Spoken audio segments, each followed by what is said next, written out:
you ask those who know him, they'll tell you Marco was always quiet, steady, the kind of person who showed up, the kind of father who remembered little things. Before the uniform, there was just Marco, a boy raised between the echoes of Mexican music filling the house, family gatherings, and the kind of childhood dreams that make little boys believe they'll grow up to save the world.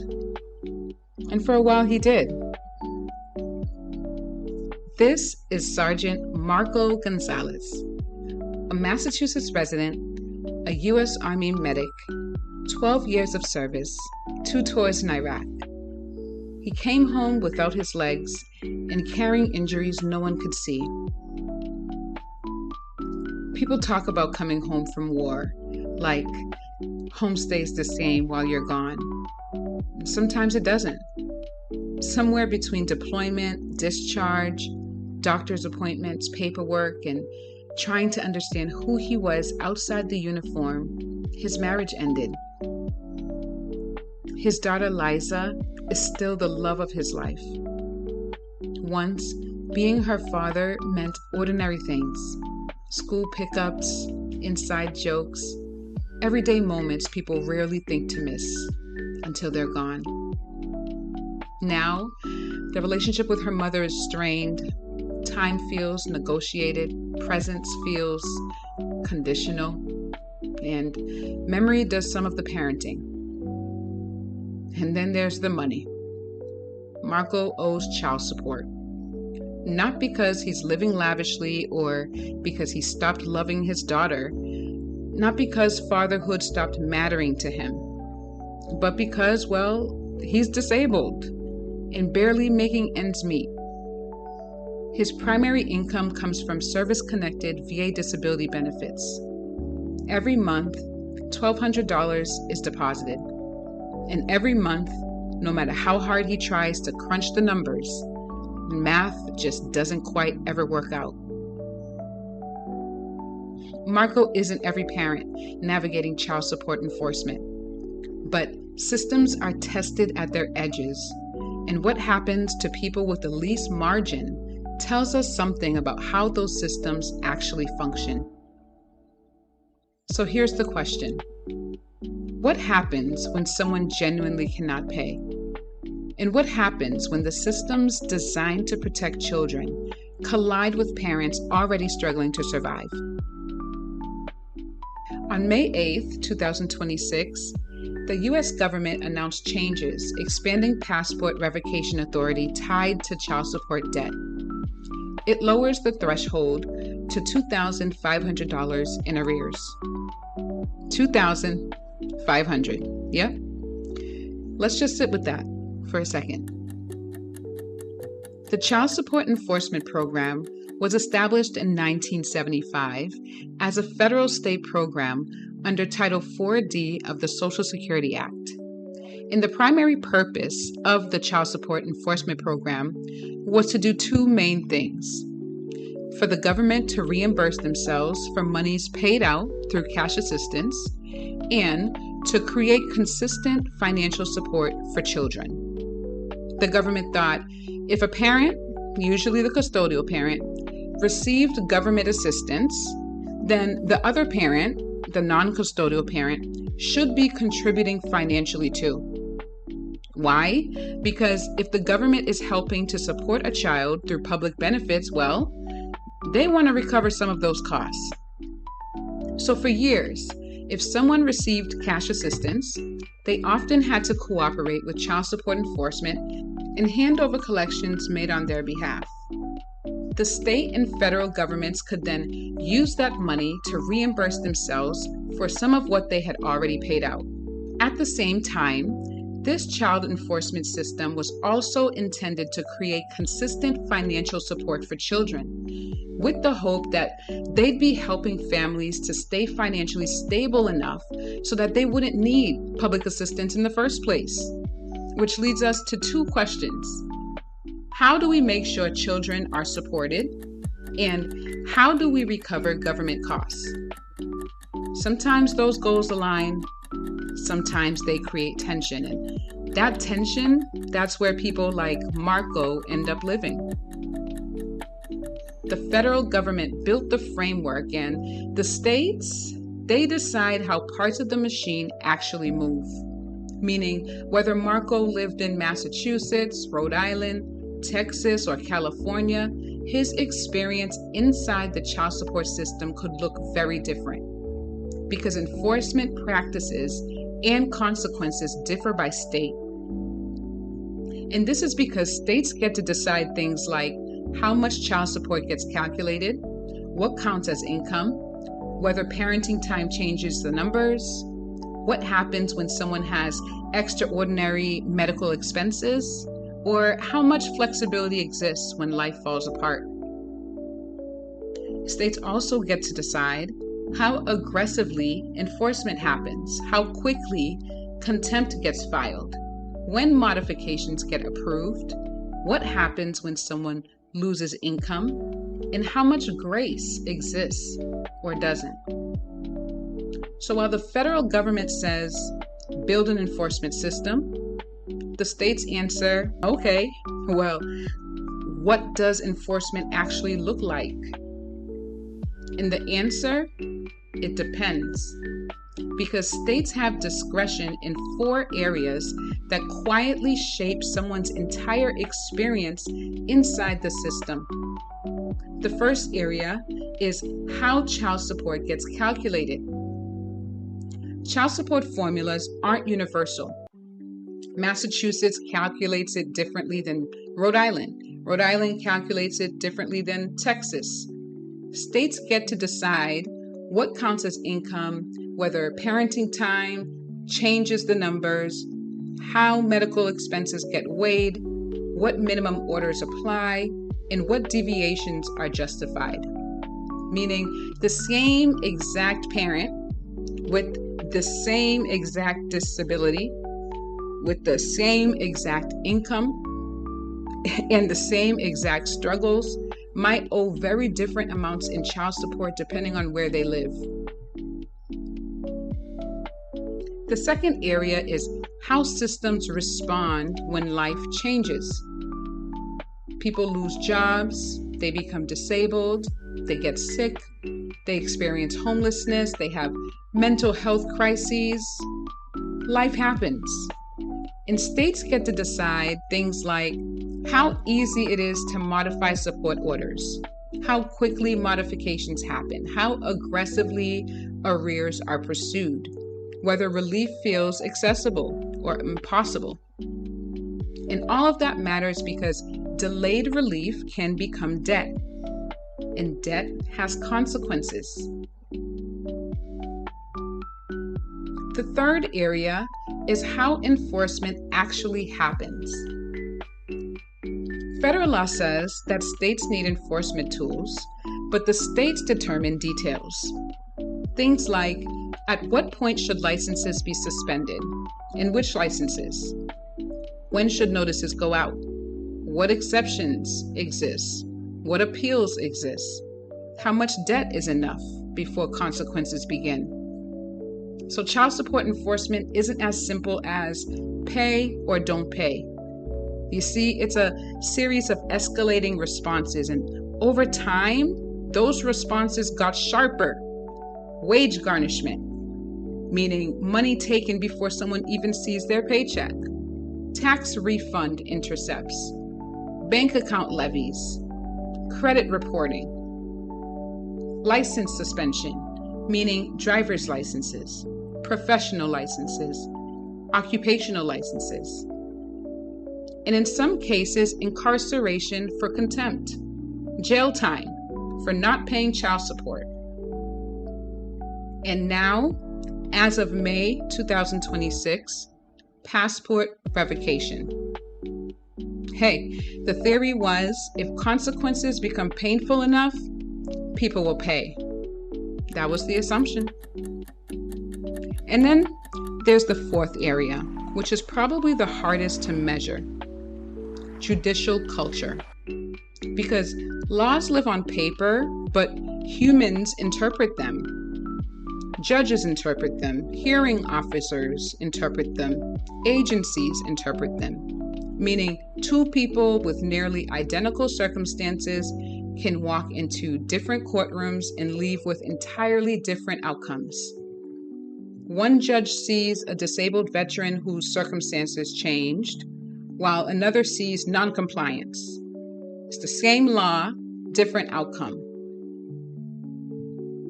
In all of this, the formulas, the procedures, the enforcement tools, the interpretations, they shape what child support enforcement actually becomes in practice, because policy doesn't always reflect and account for the lived experience. So here's what it was supposed to look like. Parent isn't paying. Enforcement kicks in. Parent feels the pressure, gets motivated, finds a way to pay. Child gets supported. Everybody wins. Woo! And maybe sometimes that's exactly what happens, because there are parents with resources. There are parents hiding income. And there are parents deliberately avoiding responsibility. Those people exist, and accountability matters. But systems aren't experienced in theory. They're experienced in real life. All of that discretion, all of that variation, and people like Sergeant Marco Gonzalez are living inside of it. Here's what it actually looks like for Marco. Marco gets his VA disability check, $1,200. That money isn't extra. That money is survival. Housing, food, transportation, medical care. That money is to simply exist. And then the consequences start stacking. Not all at once, usually one by one, because enforcement escalates. If Marco works any job, his wages get garnished. And he isn't able to find a job because his driver's license is suspended for non-payment of child support. Each year, when he files his taxes, his tax refunds disappear. There are levies on his bank accounts, and his credit score has taken a significant hit. Now, Marco looks forward to his passport getting revoked, since he owes more than $2,500 in child support arrears. And each consequence may sound reasonable when it's examined alone, but they start to accumulate. And what happens to this parent? I came across a post. It was in one of those Massachusetts divorced and separated parents groups on Facebook, and someone said, and I quote the energy, if not the words, they need to start garnishing 65% of deadbeats' disability checks. 65% of a disability check. While garnishing 65% of disability checks is not current law, let's just sit with the sentiment, because the sentiment matters here, as the idea underneath it is aligned with the original theory of the child support enforcement system. Make consequences painful enough that people will pay. So let's do the math. Marco gets $1,200. He has no other income. 65% gone. That leaves $420 a month. $420 to eat, to survive, to keep a roof over his head, to get to medical appointments, to manage disabilities the military sent him home with, to exist, and to be a father, to support his daughter Liza, to pick up the extra snacks she likes when she visits, to keep clothes at his place for her, to have enough space, enough stability that she feels like she has a home there too, to take her somewhere small, ice cream, a movie, to even have bus money to get there. Nothing extravagant, just ordinary father things. And then his driver's license gets suspended. So now getting to work gets harder, getting to medical appointments gets harder, getting to court gets harder, showing up for parenting time, harder, picking up his daughter, harder, creating memories with her, harder, being the kind of father he wants to be, Harder. Everything becomes harder. So tell me, when consequences make survival harder and parenting harder, who's being helped? Here's what I think we're missing in this conversation. When we talk about deadbeat parents, we collapse everyone into one image. The person who has the money and is choosing not to pay, the person who's hiding assets, living large, deliberately leaving their kid without. And yes, that person exists, and that person should be held accountable. But Marco is not that person, and the policy does not know the difference. The policy just sees an amount owed. It doesn't see a disability rating. It does not see a service-connected injury. It doesn't see a person who's one bad month away from homelessness. It sees a number, and it pulls a lever. And the child needs a parent who's stable enough, present enough, whole enough to actually show up. What does it do to that child to watch their parent get dismantled by a system that says it's acting in their name? Let's be clear. We are not saying parents shouldn't pay child support. They should. We are not saying enforcement has no place. It does. What we are saying is that enforcement without means testing is not policy. It's punishment. And punishment assumes capacity. It assumes you have something to lose that is greater than what you're being forced to give up. But when you take 65% of a fixed income from someone who has no other income, or you take someone's means to get to work or stay employed, you haven't created an incentive. You've created a crisis. And the crisis doesn't flow uphill to the policymaker who designed the system. It flows downstream to the child, to the family, to the community that now has to absorb a person who has been made non-functional by the very system that claimed it was protecting children. Here's another layer that often doesn't get that much attention. Child support enforcement is usually framed as an issue between two parents. But sometimes the state is part of the equation too. Because when cash assistance enters the picture, enforcement isn't always only about money flowing directly to the child. As we've learned, the system is also attempting to recover government costs through reimbursement, and that matters. When we talk about what child support enforcement is designed to do, we need to be honest about all of its purposes. Supporting children is one of them, and cost recovery can be another.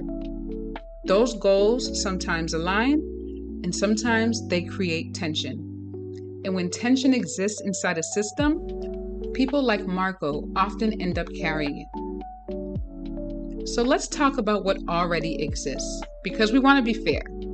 We aren't saying there aren't any solutions in the books. There are some.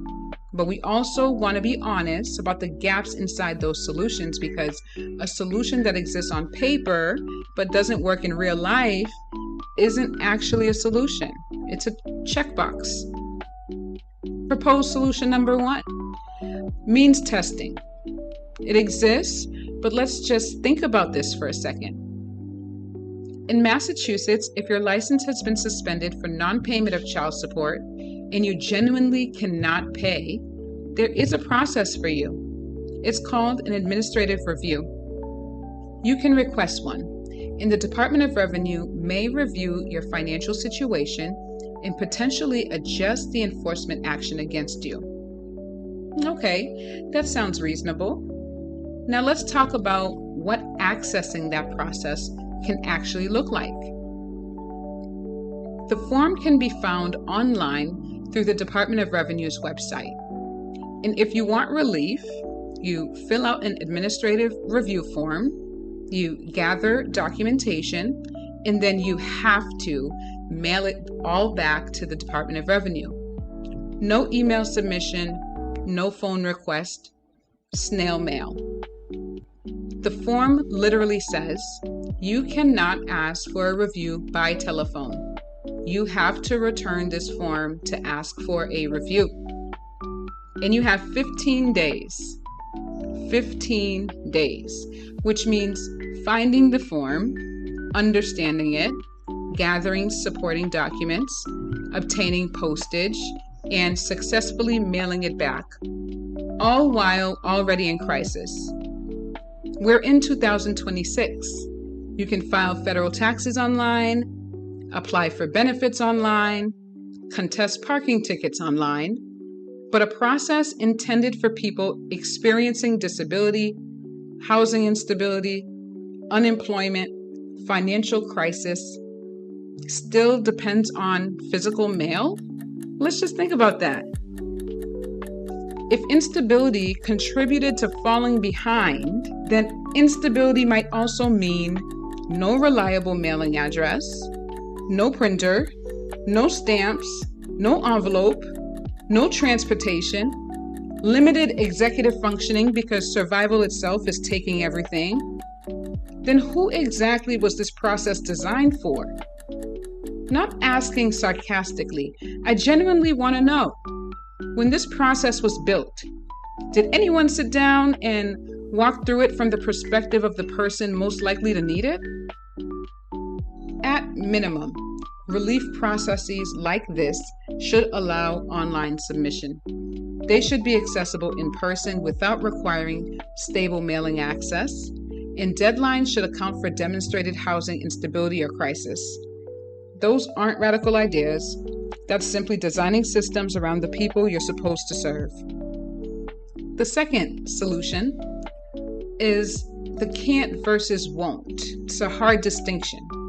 How do you tell the difference between a parent who genuinely cannot pay and a parent who has found a way to work around the system? Because both exist. We all know both exist. There are parents out there who have structured their income some way, who file their forms in ways that make garnishment difficult to execute, who somehow, year after year, they manage to avoid having their tax refund intercepted while the other parent is doing everything right and still not receiving consistent support. And there are parents who genuinely have nothing. No hidden income, no loophole, no strategy. They're just empty. And the enforcement mechanisms are hitting an empty wall and making that wall crumble further. The system right now largely treats these two people the same. It sees an amount owed and it pulls a lever. The parent who's sophisticated enough to hide their income is also sophisticated enough to survive the pressure. The parent who has nothing loses what little they have left and becomes less functional, not more capable of paying. So the honest policy question is, what would it actually look like to build an enforcement system smart enough to tell the difference? Because applying maximum pressure across the board is not working. It's punishing the wrong people at full force and barely inconveniencing the right ones. I don't have the complete answer to that, but I know that the first step is admitting that the current approach can't tell the difference. And that admission has to come from the people who designed the systems before anything can actually change. The last proposed solution are child support orders that flex. Now, this one actually exists, and you do need to know about it. In Massachusetts and in most states, child support orders can sometimes be modified when circumstances change. Disability, job loss, significant reductions in income. The system recognizes, at least on paper, that life changes, which sounds reasonable because if an order was calculated around circumstances that no longer exist, then logic says the order should be able to change too. But here's the question. How accessible is that relief? Because modifying support often means navigating courts, paperwork, deadlines, filing fees, and legal processes, all while already in crisis. And accessibility varies. Some people have attorneys, some have legal aid, some have enough systems literacy to know modifications exist, while others don't. So again, the issue isn't always whether relief exists. Sometimes the issue is relief exists for who? A legal remedy people can't realistically access isn't equal access. It's access for people already equipped to navigate systems. Here's the through line across all three solutions. The solutions exist, some of them partially in certain states, with certain barriers standing between the person who needs them and the relief they're supposed to provide. And that is the pattern that keeps showing up. Not the absence of policy, but the inaccessibility of the policy that exists. And inaccessible policy is not neutral. It works for the people who already know how to navigate the system, and it leaves everyone else to figure it out alone. So when we ask whether child support enforcement is helping children or punishing parents, maybe the more precise question is, who did we design these systems for? And is that who's actually being served? Maybe the harder question is when enforcement makes survival harder, when it makes parenting harder, when it produces instability instead of support, who's being protected? And who did we build the system for? A few weeks ago, Marco was sitting in the VA chow hall, coffee gone cold, staring off into space. He was thinking about the child support contempt hearing he has to somehow show up for next month.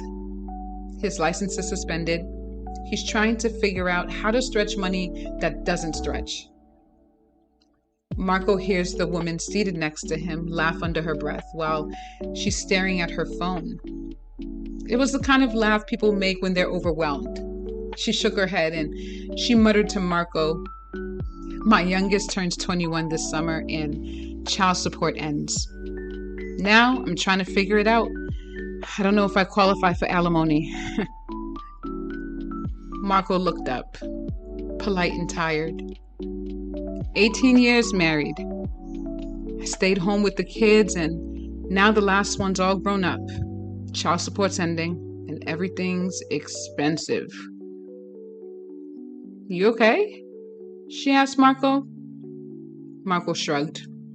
He said, "I got a contempt hearing coming up. I'm all behind. They suspended my license." And then Rosie looked at him and said, "Wait, they suspend licenses?" "Yep," Marco replied. "How does that help the kids?"